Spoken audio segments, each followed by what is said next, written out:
I'm Atto Bolden, your host for another episode of Inside Athletics, brought to you by the IAAF. My guest today, the only person to ever hold the World Youth and World Junior 400-meter titles concurrently, Shaunae Miller of the Bahamas. Welcome to the program. I want to ask you, first of all, after all that junior success, this winter you stand in Poland on the bronze medal position, your first senior medal of any kind. What was that like? It was exciting, really exciting. It's my first time getting a senior medal, and it's just the beginning for me. So I was really excited with it, and giving motivation for the upcoming seasons. Now, you attended the University of Georgia very briefly, where, of course, they have a bit of a history of having Bahamian stars go there. Debbie Ferguson McKenzie comes to mind. Tell me why you chose Georgia, and then why you decided to turn pro so quickly. Well, I chose the University of Georgia mainly because one of our coaches, Bahamian coaches, he was coaching up at the school, and he recruited me in. And when I went up to the school, I took a visit. The campus was just amazing, and I just fell in love with it. And the Georgia people there, they were just like family the minute I got there. So that was basically my only choice going there. Now, I was in Nassau last month for the World Relay Championships. Saw your face and image plastered all over the country. Unfortunately, you were injured and couldn't compete, but it had to be absolutely special to see your country welcome the entire world. What was your experience, even though you couldn't compete? It was amazing. The crowd was stacked, and everything just went well. It was the first time hosting the World Relays, and we got to host it back at home, so it was exciting and it was amazing. The first time I saw you run, I thought, she looks a lot like and reminds me of one of my former training partners, Marie Jose Perec. But let me know now, who were the people that you looked up to in your event when you were coming up?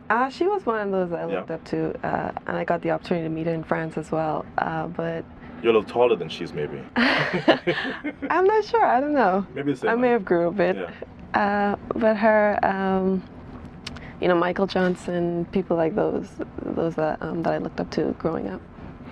Now, where were you? How old were you, I guess I should ask, when the Golden Girls achieved their gold medal in Sydney? So that was 2000. So I was home. I remember it was early in the morning. Yeah.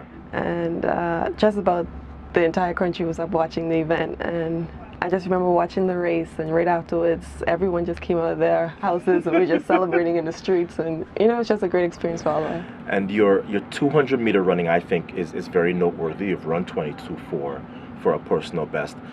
Is it that in the future we're going to see you doing almost as many 200s as you do 400s, or is your plan to stick more on the 400 side of things? Well, I do love the 400 a little bit more. Really? But I think I'll be sharing it both with the 2 and the 4. All depends on my coach, the decision, things like that. But I love both events, so it doesn't really matter to me.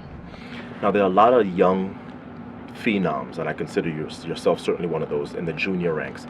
And you look up 10 years after and you go, wait a minute, whatever happened to that young star? Have you been made aware of that? And what are the things that you think you have to avoid so that you have the same kind of success on this side of on this side of your career that you did as a junior? Because you had some really phenomenal junior success.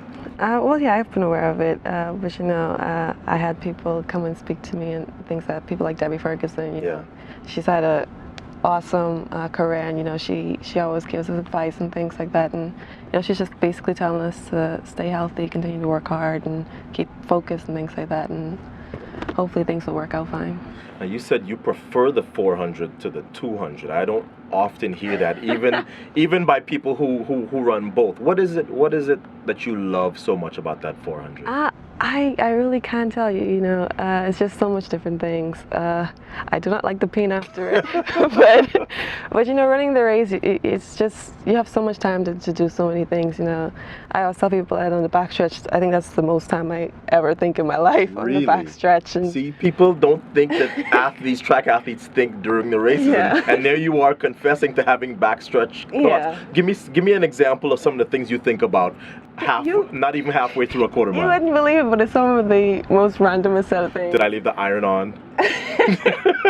You know, How does my uniform look? It's really weird because I think of a lot of weird things. I'd be thinking about, I don't know, food maybe. Really? Food during a quarter or what I mile? have to Wow. do later that day and things like that. You know, it's just random thoughts. But, you know, since you've been doing it for so many times, you just get used to running it over and over. So as far as thinking hard about the race, it's not a problem. I've heard other quarter milers say that they actually do love the quarter. They just hate training for it. Are you one of these athletes who are you like a super practicer where you finish everything's on time, never fall out during practice? Are you one of those types of athletes, or are you the exact opposite? Because you talked about Marie Jose Perec. I told people all the time, there's a lot of times that she'd be like, no, coach, I cannot, I'm done. Are you one of those? I do not like hard practices, Right. but you know, I try my best to get through them, and I know that's what I need to be the best. And you know, I just put my mind to it that it has to be done. So let's talk off the track for a little while. You are 6'1", 20 years old, good-looking Caribbean woman. Do you have off the track interests in terms of, okay, Dee Dee Trotter in your event, model. Natasha Hastings, your event, model. It seems like when the modeling agencies come calling, a lot of the times they look for women in your event. Is that something that you've been approached to do and something you're interested in at all? I've been asked so many times if I model, but I'm thinking about it. It's in mind, but I haven't really started anything as yet. So. What other things are you into when you're not training or running? Other than sleeping. Other than sleeping. Everybody knows track athletes are lazy, and we're like cats. We sleep a lot, and when we perform, people go, wow. What else are you into? Other than that, I just spend quality time with my friends and family. You know, try to go and see a movie here and there, whatever spare time I have. Now, I know you're still taking classes at the University of Georgia, even though you're no longer competing for them, and you've turned pro. Tell me about the transition going from an NCAA athlete, you were NCAA indoor champion, and now doing it for a living, where you know you have sponsors to, you know, you have a contract and you have to live up to what your sponsors want and perform and so on, and now you're really doing your event for a living. What's that been like? I mean, it's been pretty good. Transition wasn't that bad, but I think I came in pretty smooth. As far as comparing it with school and track and you know, trying to balance it is still a bit hard, but I'm getting through it, and it's pretty much all I need.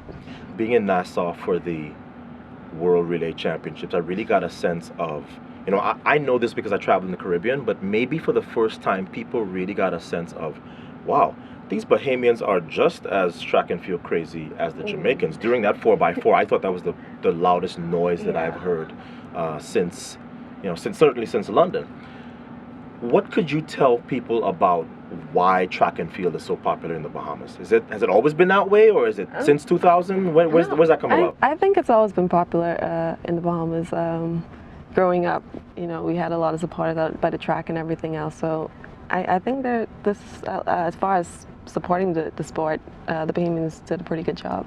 There are a lot of young girls in Nassau and the rest of the Bahamas that are looking up to you and saying, you know what? I like what she represents. She's running, she's winning, she's having fun. I want to do that. So talk to them now and let me know what advice you would give to a 10-year-old junior star somewhere in Nassau right now. Just continue to keep your head up, continue working hard and keeping focused. You know, don't let anyone tell you that you can't do anything. Go towards your dream, and you know, I'm sure things are going to work out just fine. But you seem to have a fantastic career ahead of you. We wish you all the best in that. Thanks for coming on.